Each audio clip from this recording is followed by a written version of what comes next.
مرحبا مرحبا مرحبا اپنے دل چمکاؤ تم بھی کر کے ان کا چرچا، اپنے دل چمکاؤ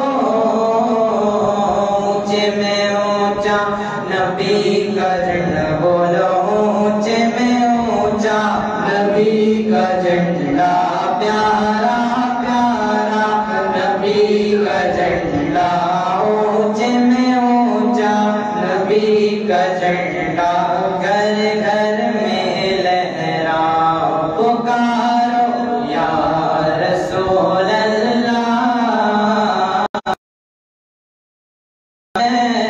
یا رسول اللہ کے نعرے سے ہم کو پیار ہے، میں نے نعرہ یہ لگایا اپنا بیڑا پار ہے، ہم نے یہ نعرہ لگایا اپنا تو بیڑا پار ہے، یا رسول اللہ یا حبیب اللہ، پکارو یا رسول اللہ یا حبیب اللہ، سرکار کی آمد مرحبا، داتا کی آمد مرحبا، مدنی کی آمد مرحبا، مکی کی آمد مرحبا، حضور کی آمد مرحبا، سب جھوم کے بولو مرحبا، سب جھوم کے بولو مرحبا، اگر نہ آج جھومو گے تو کب جھومو گے دیوانو، اگر نہ آج جھومو گے تو کب جھومو گے دیوانو، ہاں چل جاؤ ہاں چل جاؤ آج یہاں آنے والے ہیں، یوں ہی کر کے ان کا چرچا اپنے دل چمکاؤ، اونچے میں اونچا نبی کا جھنڈا بولو، اونچے میں اونچا نبی کا جھنڈا، پیارا پیارا نبی کا جھنڈا، اونچے میں اونچا نبی کا جھنڈا، رفعت والا نبی کا جھنڈا، برکت والا نبی کا جھنڈا، رحمت والا نبی کا جھنڈا، گھر گھر میں لہراؤ پکارو یا رسول اللہ یا حبیب اللہ، پکارو یا رسول اللہ یا حبیب اللہ، پر نور ہے زمانہ صبح شب ولادت، پر نور ہے زمانہ صبح شب ولادت، پردہ اٹھا ہے کس کا پردہ اٹھا ہے کس کا، صبح شب ولادت، آئی نئی حکومت سکہ نیا چلے گا، آئی نئی حکومت سکہ نیا چلے گا، عالم نے رنگ بدلا عالم نے رنگ بدلا، صبح شب ولادت، شادی رچی ہوئی ہے بچتے ہیں شادیاں نے، شادی رچی ہوئی ہے بچتے ہیں شادیاں نے، دولہا بناؤ دولہا دولہا بناؤ دولہا، صبح شب ولادت، روح الامین نے گاڑا کعبے کی چھت پہ جھنڈا، روح الامین نے گاڑا کعبے کی چھت پہ جھنڈا، تار چھڑا پریرا تار چھڑا پریرا، صبح شب ولادت، بہتے اکشاتوں اور کعبہ در مقام آمنہ، بہتے اکشاتوں اور کعبہ در مقام آمنہ، نظم پرچم ہو گیا احلا و سہلا مرحبا، یا حبیب کبریا احلا و سہلا مرحبا، مصطفیٰ ہو مجھے تبا احلا و سہلا مرحبا، تاجدار انبیاء احلا و سہلا مرحبا، موصلی کے پیشوا احلا و سہلا مرحبا، یا رسول اللہ یا حبیب اللہ،